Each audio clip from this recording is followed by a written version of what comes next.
మీ అందరికీ పొడుపు కథనైతే పొడి చేస్తాను. పొడుపు కథనైతే విప్పేయండి. మరి ఏంటా అని తెగ ఆలోచించేయకండి. మీ అందరికీ తెలుసుందేనండి. ఆ పొడుపు కథ ఏంటనుకుంటున్నారా? తండ్రి గరగర, తల్లి పీచు పీచు, బిడ్డలైతే రత్నమాణిక్యాలండి. మీ అందరికీ తెలిసిపోయి ఉంటుంది కదా ఈ పాటికి. అదేనండి మన పనసపండు.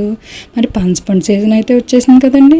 అందరూ పరిగెత్తుకుంటూ వెళ్ళి పనసపండుని అయితే పర్చేస్ చేసేయండి. మరి పనసపండులోని పనస తొనలకి ఎంత ప్రత్యేకత ఉందో పనస గింజలకు కూడా అంతే ప్రత్యేకత ఉందండి. పనస గింజలే కదా అని పక్క తీసి పారేయకండి. ఇలాంటి పనస గింజలతో పసందైన రెసిపీ ప్రిపేర్ చేసేద్దాం పదండి. ఈ పనస గింజలని కుక్కర్ గిన్నెలు అయితే యాడ్ చేసేసుకుని మునిగే వరకు నీళ్ళు అయితే పోసేసుకుని ఒక 4-5 విజిల్స్ అయితే మెత్తగా ఉడికే వరకు రానివ్వండి.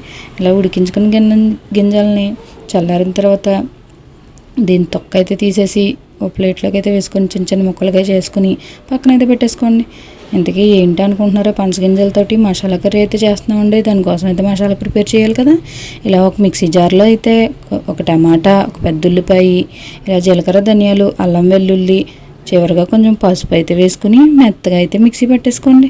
ఇలా మిక్సీ పట్టేసిన మిశ్రమాన్ని పక్కనైతే పెట్టేసి స్టవ్ మీద అయితే ఒక బాండీని పెట్టుకుని ఒక 4 టేబుల్ స్పూన్ల వరకు నూనె అయితే వేసుకుని ముందుగా మనం పేస్ట్ చేసుకున్న ఈ మిశ్రమాన్ని అయితే వేసి పచ్చివాసన పోయేంత వరకు అయితే వేయించండి.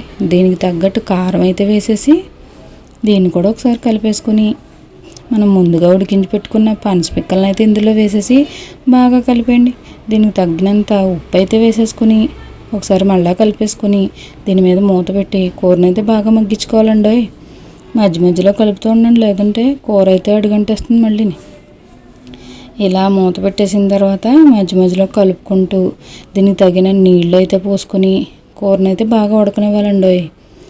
ఇలా నీళ్ళు పోసి ఒకసారి బాగా మిక్స్ చేసేసుకుని ఉడికించుకోవాలి. లాస్ట్ అండ్ ఫైనల్గా చివరి టచ్గా హోమ్ మేడ్ గరం మసాలాని అయితే కొంచెం వేసుకుని మళ్ళీ బాగా కలిపేసుకుని మూత పెట్టుకుని ఆయిల్ పైకి తేలి వరకు అయితే ఉడికించేయండి.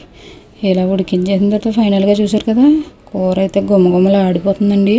మరి కూర తింటే ఉంటుందండి.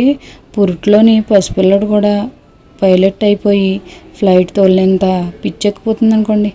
ఎంత పర్ఫెక్ట్గా వచ్చిందనుకున్నారు. మీరు కూడా ట్రై చేసి ఎలా వచ్చిందన్నది నాతో అయితే షేర్ చేసుకోండి. అలాగే ఇలాంటి వీడియోస్ కోసం నా ఛానల్ అయితే సబ్స్క్రైబ్ చేసి సపోర్ట్ చేయండి బాబు కొంచెం.